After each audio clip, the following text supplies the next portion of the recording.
All right, everybody. Hello. Welcome back to LTC 2023. I am OBT, joined by my dear friend and former teammate, Nito. And that's me.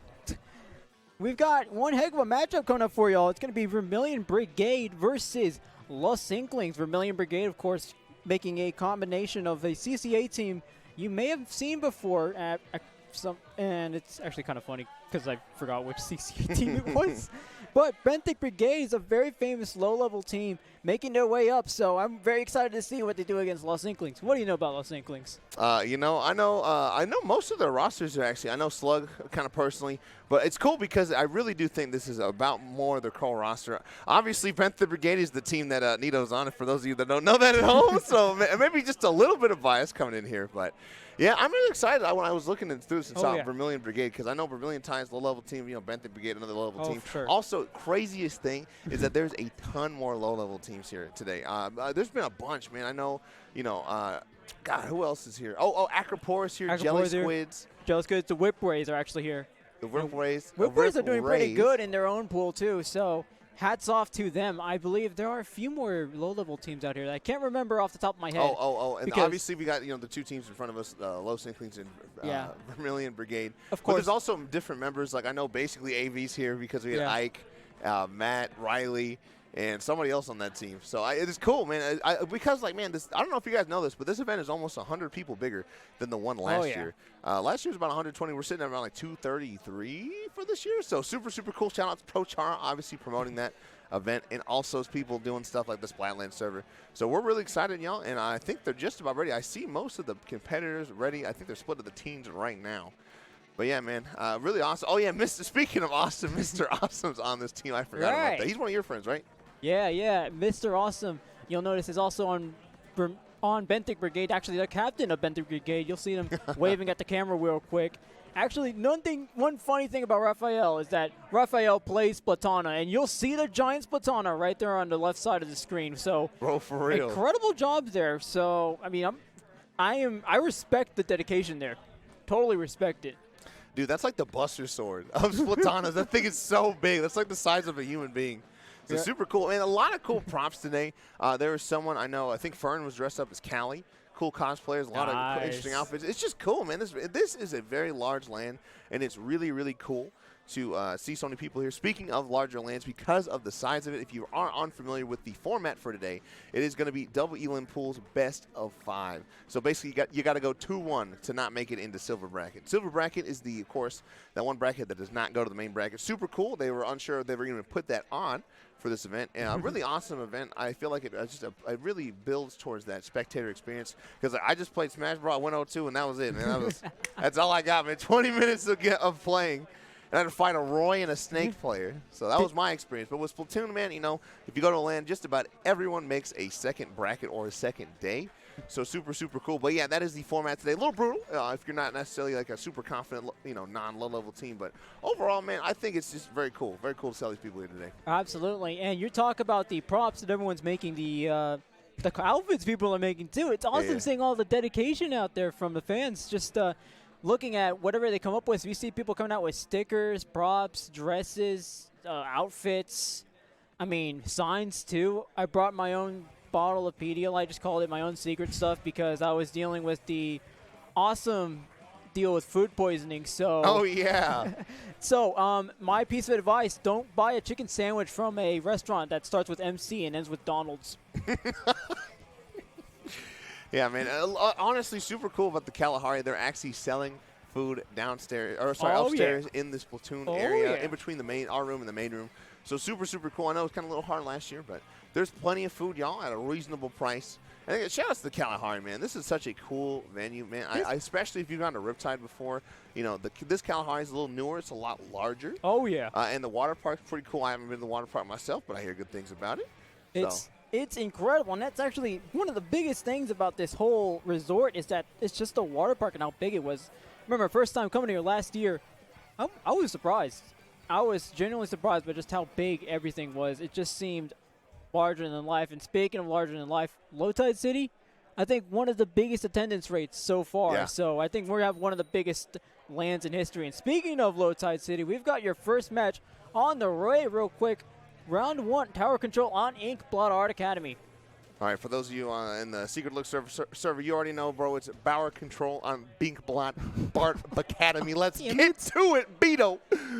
All right, hey, we got a pretty normal comp coming out from both sides. You know, you see the 52, the Splash, Stamper, and the Heavy on the side of Vermillion Brigade versus, I guess, kind of more of an eclectic comp with the Kalash, Tri, Tetra, and T-Tech on that side. And you see already 2 members from Los Inklings going to go down here on this right side, looking to get the third, not able to find the mark with the Crab Tank. Just kidding. The Burst Bomb puts it away as we see Vermillion Brigade head into this first checkpoint for the first push of the match.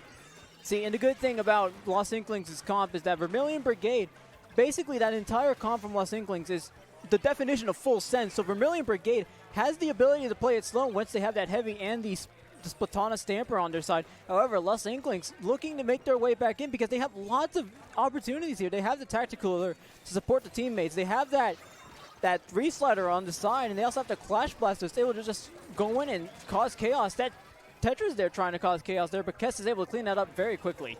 Yeah, unfortunately, not going to find the mark with that Trizuka there. Is not going to be able to get out for the teammate. Jumps to the wrong person. That's going to be a dead Tri-Slosher there on the left side. And, you know, they did break the first checkpoint, did not get a whole lot of extra credit on the board for the side of Los Inklings there. As you see, Vermillion Brigade going to try to paint their way back in the mid, trying to get the setup, bro. You see the Heavy right here, man, on the right side, just trying to see if they can get something, maybe see an opportunity to push the tower here, as you kind of see more of a stalemate happen here in mid. And the cool thing about the Heavy Splatling compared to other weapons in its class, like the Hydra, is just how much quicker it's able to move around. So that's why you're probably going to favor the Heavy here more than anything, especially if you're running against the comp that Los Inklings has. However, Los Inklings now trying to find their way back in, opening up with some Tacticoolers and the Triple Strike, but it's not working out too well for them. They've already gone 3 down.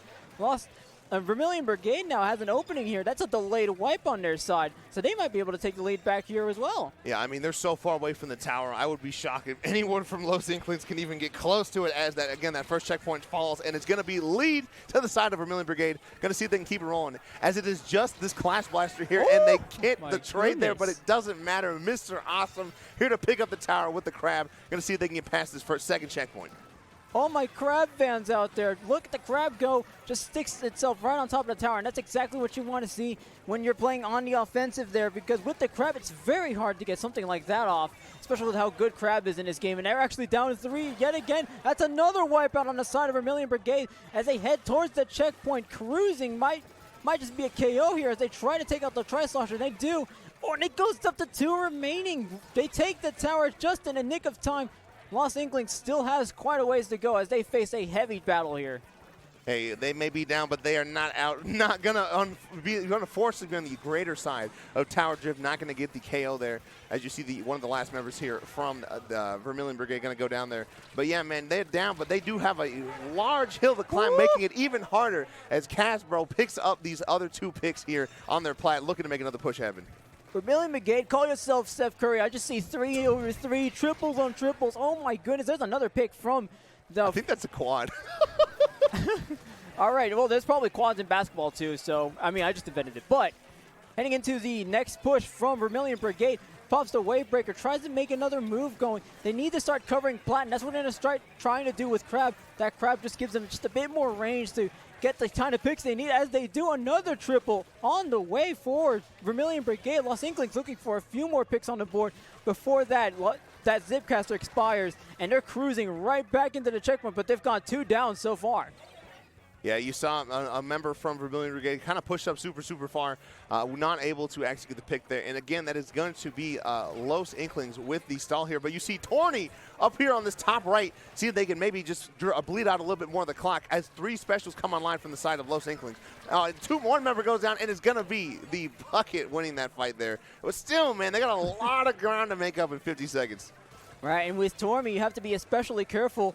Tormy is actually one of the very slippery players to play against, very agile, and you see that right there. Actually, Tormy trying to make a few more picks there with the 52 gallon, using the wall to a great advantage, using the Crab as well to try to get some coverage on the Plat, making it harder for Los Inklings to push back in.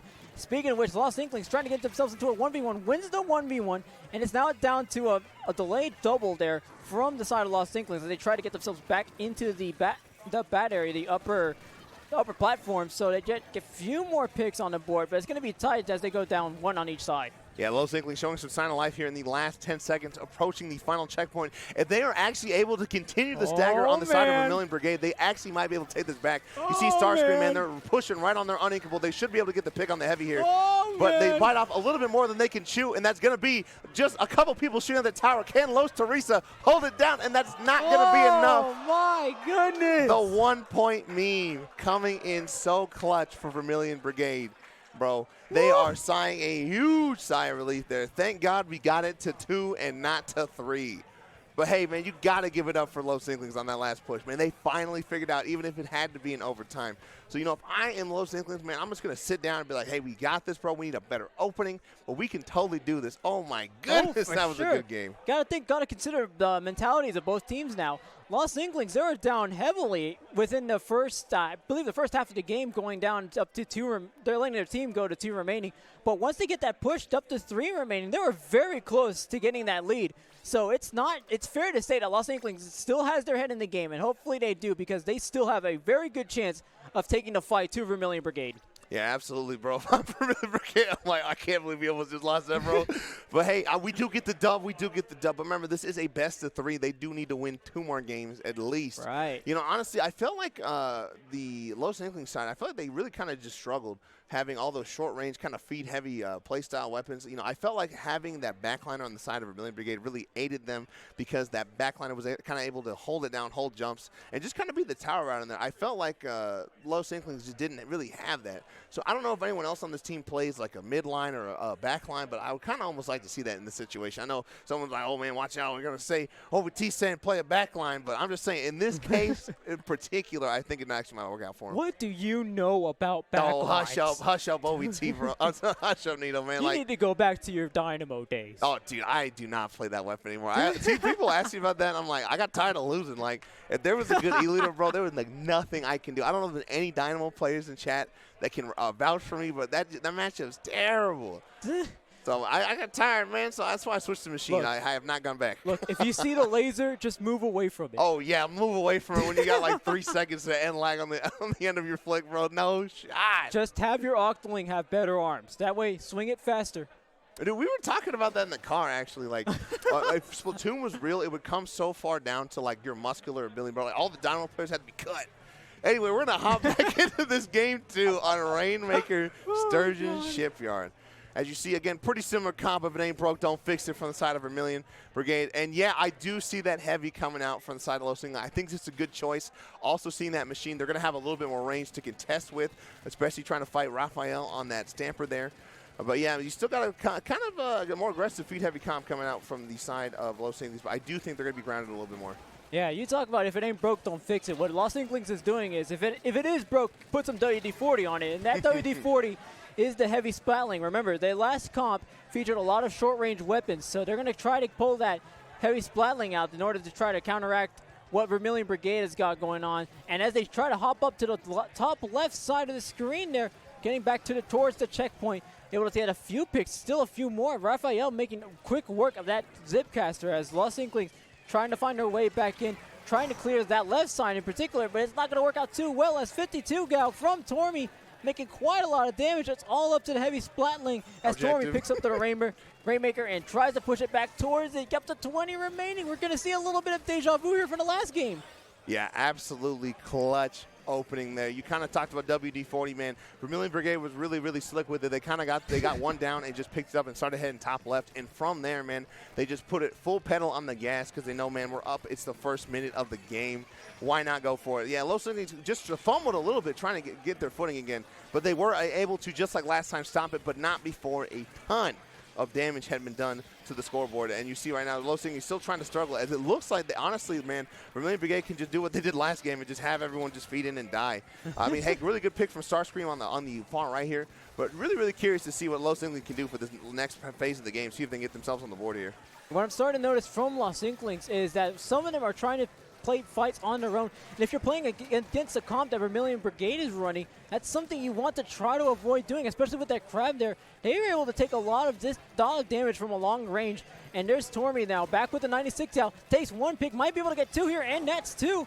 Might make it 3 if they see another one down on the lower side. That's a quick 2v1 there from Los Inklings. A great job there, and that's exactly what you want to be doing if you're on the side of Los Inklings, taking those 2v1s as much as you can. You know, I appreciate the aggression from Slug there. In my head, I was like, if they don't get this pick right now, they're going to go down to that Rainmaker pop, and that is unfortunately what happened. And honestly, I think the play here is, man, they really need to slow down, make sure we get paint, make sure we get specials moving together. And I just feel like they're really struggling on trying to, again, move in as a unit, as you see it, Los Teresa on the Rainmaker kind of going down with no one by them. You know, it's not necessarily, you know, they still got 2.5 minutes to work with, but they really need to focus in on, again, just making sure they got specials coming in. And, dude, wow. Starscream with the huge pick, going to do the rage we had to live. Might find another one here as they start moving up. They got this Hydra, or this Heavy on the ropes here. And, again, it looks like balls in the court for Los Inklings. Yeah, using the Kenmore washing machine to their advantage there. Trying to get a few more picks, but Mr. Awesome able to clean that up fairly quickly now. There's T-Tech in trouble as they have to head down towards the back and try to jump out. And you see Vermillion Brigade doing a great job on paint there. You mentioned paint earlier. That's one thing that Los Inklings desperately needs as they were trying to make those another pushes, trying to make a dent in Vermillion Brigade's lead here. But if they don't have the paint, it's fairly difficult for them. And right now I'm seeing a sea of blue ahead of Los Inklings. Yeah, absolutely. I was thinking the same thing when you said it, man. Like, I feel like Vermillion Brigade's plan is perfect. Get a huge lead. And, again, all you got to do, man, is just stall and pick them off one by one and just make sure you maintain paint control whenever you do get advantage, man. I mean, they really almost don't even have to push unless it's an absolute golden opportunity. So, again, we're heading into the last minute and a half. Barely touched the Rainmaker from the side of Los Inklings. And again, man, they're just doing what's worked before. Make sure we just stagger them and just paint the map as much as you can. You see Raphael trying to poke at the Heavy here. And I swear I have not seen a Los Inklings 4-up in a while. You see the Tetra going to get a pick on the Rainmaker, but at what cost? Oh, my goodness. You're starting to talk like that one Wario meme. Just, I won, but at what cost? And that cost is coming very quickly. Actually, for Vermillion Brigade now, they actually get picked off once. That's twice. That's 3 times. They're able to get a few picks on the board. Now we're going to see what they can do with it as one of the players tries to get themselves back up and try to get some paint on the board, I assume. But it's not going to be enough as they get taken down fairly quickly there. It's all up to Teresa. They try to make something happen, maybe try to push from the left side, but they have that Splatoon Stamper on the way. That's why they're going to send the Tetras up there to try to take some capital from Vermillion Brigade. They might be able to get the checkpoint here. It's going to be up to that Zipcaster trying to cause some damage for Vermillion Brigade. Doesn't quite get it, but they avoid getting the checkpoint as Vermillion Brigade able to back themselves up on the defense.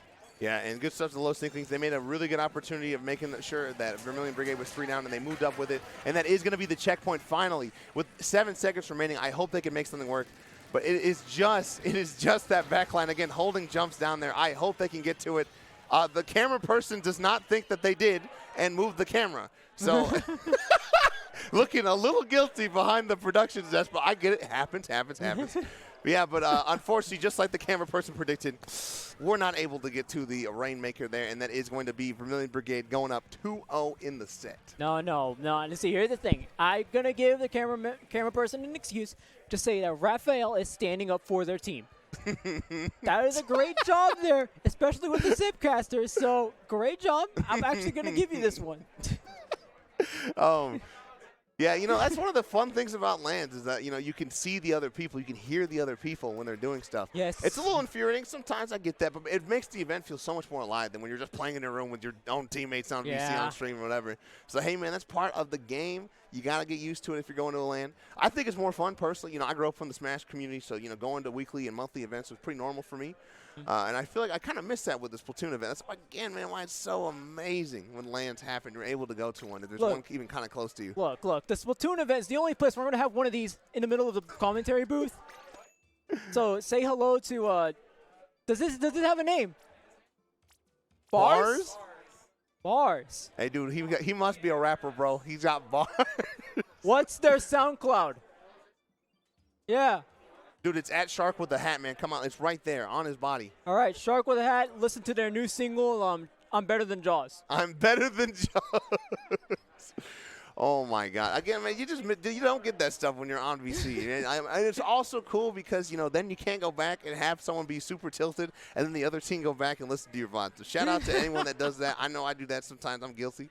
But, you know, it's different, man. Oh, it's hey, different. Looking at the next map, which is Clamblitz Mansa, what are you trying to see from Los Inklings to see if they can put themselves on the board? Well, what you need to focus on is that Vermillion Brigade so far has a comp that complements their play style. And that play style, like you mentioned earlier, it's get the lead as fast as you can, and then just sit back, relax, and see if they come in and try to take some picks from you. So Vermillion Brigade, Lost Inklings actually. Lost Inklings needs something that can at least disrupt that sort of defensive side. I know earlier I saw UCSD Esports Gold play. They had the Carbon Roller, which did the same thing for them. So basically what we need to see from Lost Inklings is something similar, something that takes the concentration away from the rest of the players, maybe takes it on one player, and then have the rest of them try to take advantage of that, because so far Vermillion Brigade's been doing very well on the defensive side. Yeah, and I feel like I see that play style a lot from a lot of aggressive, especially low-level teams, because they just try to do that.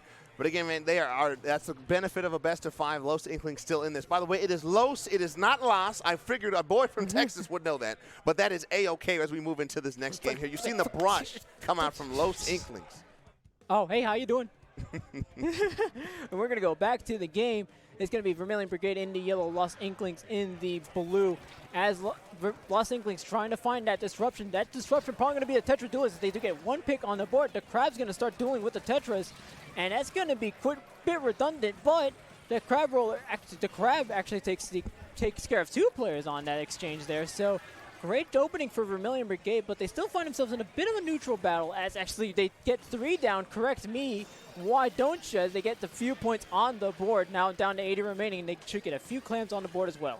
Hey, I just want to highlight something really quickly. I know Vermillion Brigade is up and the basket is open, but one of the things that made that push really effective was the fact that they got the crab in the first, again, 15 seconds. I was talking with my coach about this recently, and they said, bro, if it's not in the first 15 seconds, it's not really an early crab. They're going to have special and be able to fight that back. So Mr. Awesome did a really good job of setting that up. I just wanted to point that out for those of you playing at home. But in that short time while I was talking about that, Los Inklings came back in, shut the basket down, and finally, for the first time in the set, did not get pushed down past 50 in the first minute and a half. So great stuff to Los Inklings, seem like they might show some signs of life here in the third game, as it looks like, again, not quite the dominant start we're used to seeing so far from Vermillion Brigade, even though I know 2 members from Los Inklings just went down there.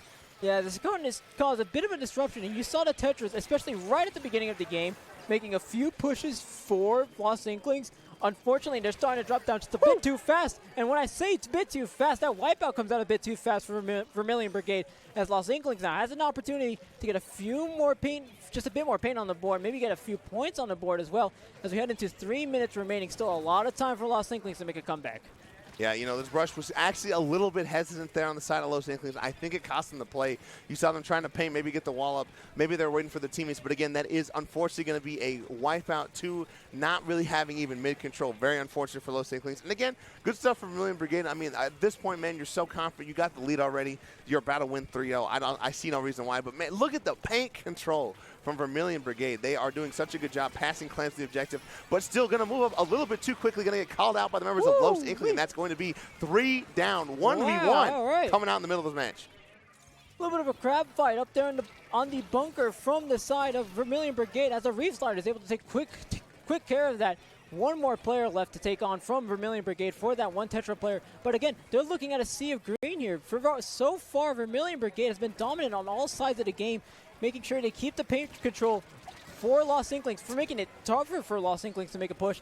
But apart from that, they have the Crab, and Crab's making a huge advantage, or taking huge advantage of the ability it has to just take anything from a long range. You noticed it a bit earlier in the game, just taking a fight from the middle, actually. So Los Inklings still struggling a bit on the offensive end, but Vermillion Brigade sitting very pretty here. It's currently at 62 remaining.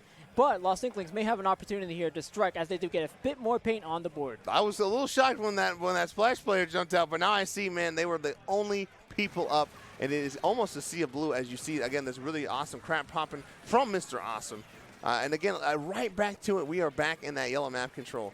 I feel like, man, what needs to happen, Los Inklings needs to really capitalize on that backliner being disabled and out of play and trying to move up as best they can. I feel like the other team is doing that to Los Inklings pretty well.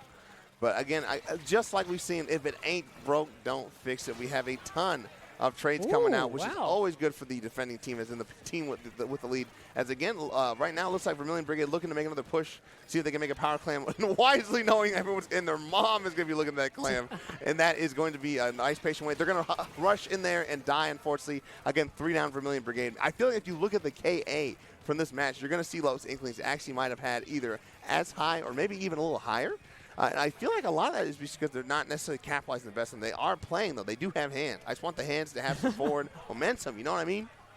They've got the hands, but they need to start acting like Mike Tyson just a bit more. For real. As they do got a few more points, actually got a few players down now.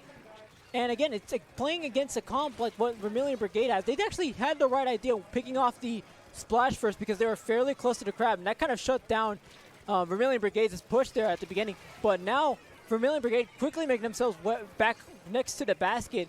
Down to 25 seconds remaining. Los Inklings has a bit of a ways to go here as they need to get down to 60 remaining. That'll take them 2 power clams, but they don't have those power clams just yet. They have the pity clam that was given to them as a result of losing that basket control. But 10 seconds remaining. Los Inklings needs to find an answer and needs to find it very soon as they actually find themselves in the crossfire of a Zipcaster, and they find themselves 1 down.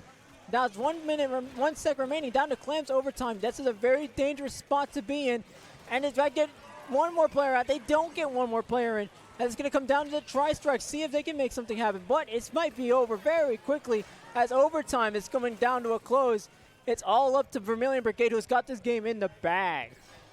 Yep, and that is going to be the set 3-0 for Vermillion Brigade. You see one member, Papa, he's like, yes, I have moved on in the bracket.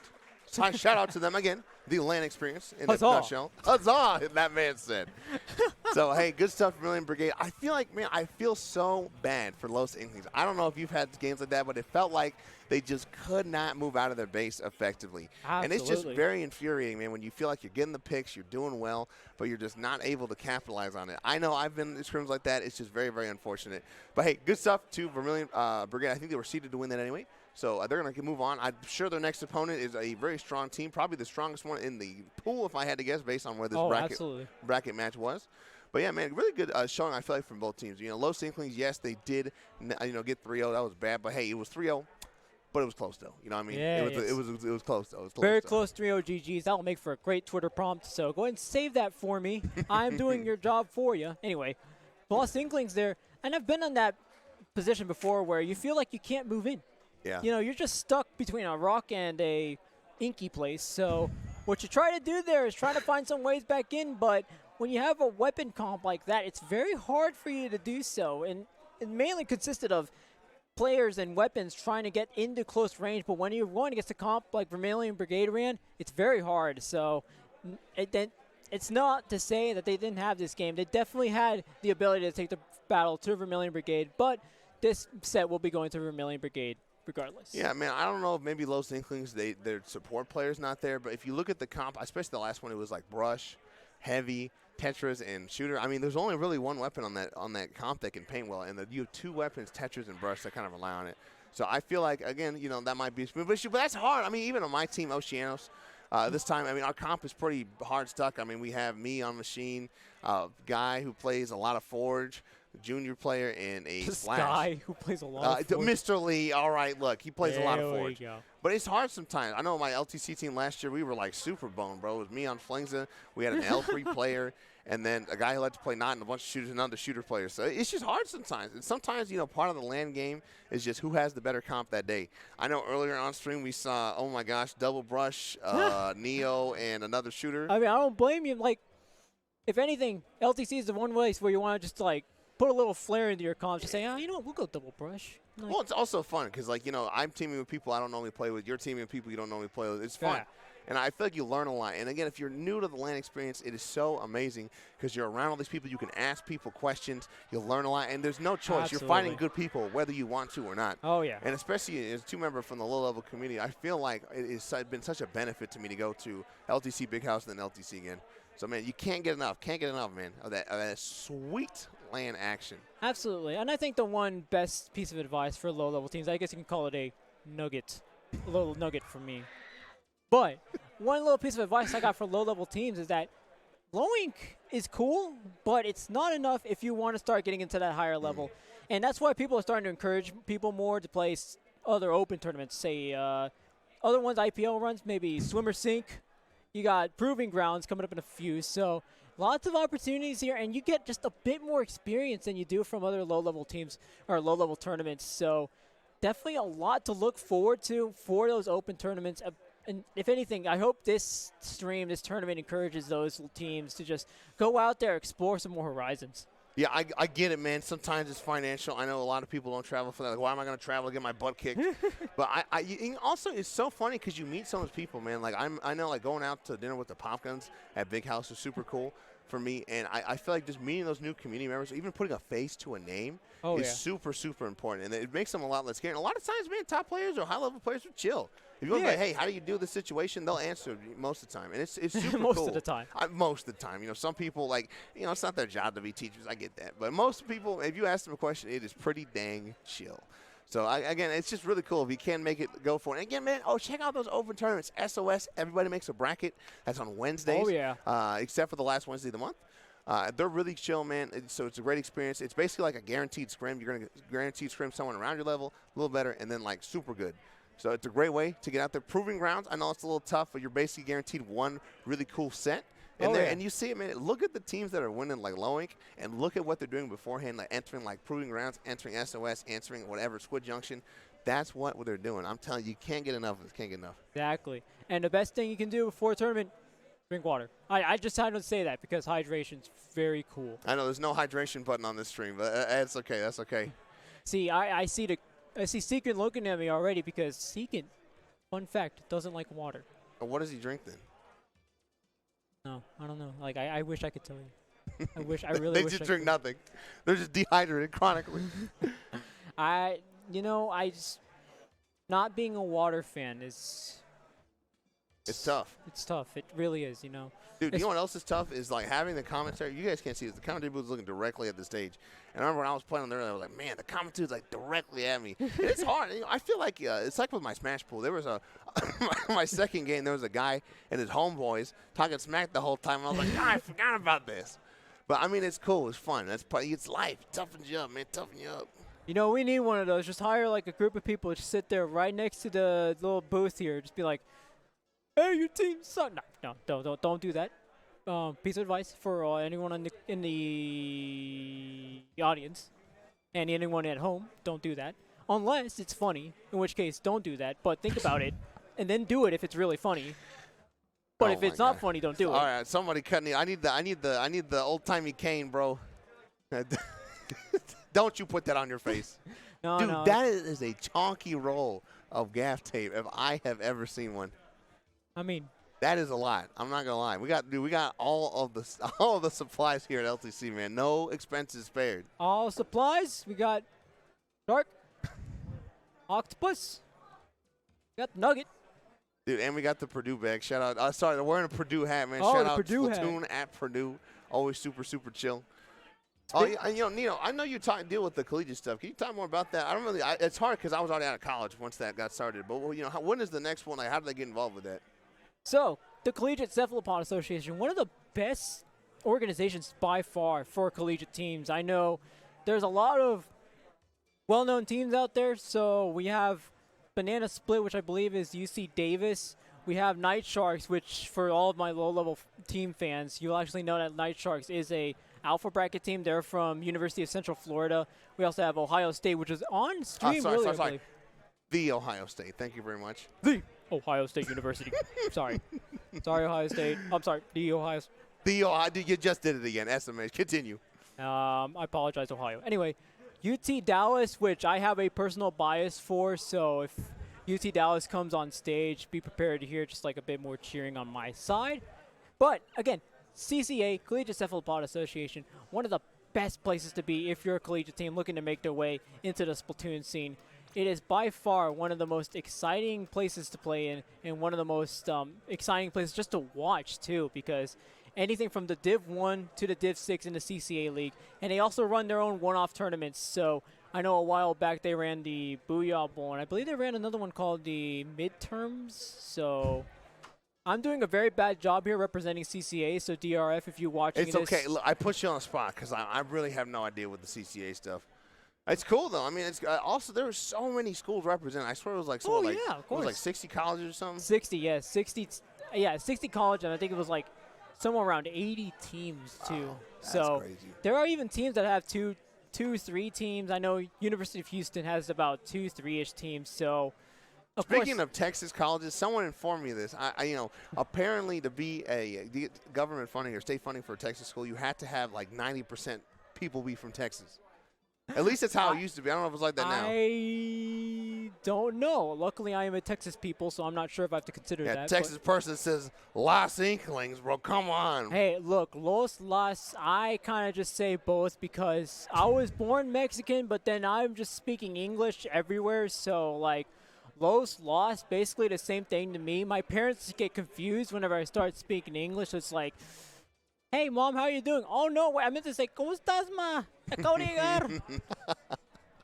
That's one of the cool things is all the diversity and representation. I think, especially for an esport, man, there are a ton of people, any background, nationality, sex, whatever, man. Like, it's amazing. It is amazing how much diversity there is here, especially for Splatoon. I mean, part of that's because the online stuff, I will admit. Yeah. But, man, it is just awesome to see that. Just a ton of people coming together to have a good weekend. And it's funny, man. Like, you're here for most of your friends. Like, oh, yeah. And there's a tournament also. You know what I mean? Like, it's like I was so over the moon to see my UK friends. I was like, we got a tournament for, like, my friends, though. Yeah, lots of people here. Lots of races, ethnicities being represented here. Lots of cool stuff around. So I know we've got people, like you said, from the UK. We also got Splash players out there. So Where's the wop wop wop button, bro? That's what I need right there for that joke. Look, I'm doing a great job on jokes here so far. I'm currently like 13 for 13. Dude, I think your joke record is about as good as the Suns and the Mavericks record in the playoffs this season. That's all I gotta say, man. Hey, the Mavericks didn't make it to the playoffs. Do we really have a record? Dude. Got it. It's okay. I know, man. I didn't even follow me on Twitter, bro. Sad day for the Suns Nation. I know we lost by like 20, 30 points, but it's okay because we still beat the Mavericks. Oh, Nino's there. That's right, baby. I waited a whole year for that. Whole year, man. After the Mavericks beat the Suns by 40 points last. Oh, look, Nino's eyeing, bro. He's out. That's right. I did that for you, book. So, again, shout-outs to the Suns. I hate the Mavericks, but it's whatever, man. For more sports ball talk, check out IPL. Splatoon. Bro, for real, dude. Like, well, and it's funny because I feel like no one follows sport. I barely follow basketball, but I feel like everyone's like, what is a sports ball, bro? I feel like there's actually a few more people than I anticipated who get into sports, especially on the Splatoon side. So every time I tweet out like a sports tweet, I get a surprising amount of likes, which kind of reminds myself that maybe some of these people aren't nerds. Oh, I'm a huge nerd, bro. I mean, like, I think if you I feel like most people, if you go to a video game tournament, like, you'd be like a nerd, I guess. But it's different, man. It's different, baby. Back when I was growing up, I feel like nerds like, you're a nerd, bro. Don't even talk to me. But now it's like, whatever. I'm also a nerd. This is what I do. But it's funny, man. I feel like video games as a whole is so much better represented now and so much better understood. Yeah. And it's like, it's super cool, man. Super cool. I mean, we're on our way, man. This is a big Splatoon event. It's also nice to see a big Splatoon event happen, like, midway through the game's life cycle. I don't know exactly where we are, but like, yeah, I mean, because like normally at the beginning of Smash Ultimate, bro, there were like a bunch of people playing Smash Ultimate, but then like it's just dipped down after that. And I feel like with the game still being patched, people still being hopeful. Yeah. And with that new season dropping, I can't remember exactly what the date is on that, but that new season they should be pretty tight, man. There's also a small little thing in between now and time Smash Ultimate came out. Small little thing called the COVID-19 pandemic. Also a small little thing called Seeking walking right in front of the camera. But that's okay. That Seeking's like me. I walked in front of the camera. Hey, I mean, if we want cameos, I mean, just make sure it's known that you want the cameo. I want the Stan Lee cameo, bro. That's what I want. Oh man, let me just hold on. Let me just call him and be like, hey, Mr. Lee. Keep talking real quick. I'll make it happen real quick. Yeah, man. Yeah, hey, by the way, we're just trying to get ready for our other team. I don't know where the other team is, but I see one team is ready to go in the lobby. So just hang on tight just a little bit longer, y'all. We are getting there. Oh, yeah. Yeah, and I see 4 people up there now. I got the other team. I don't know if they're like at the bathroom getting a drink or something, but I just Excelsior. Hey, I guess ask and ye shall receive, apparently on the IPL LTC stream.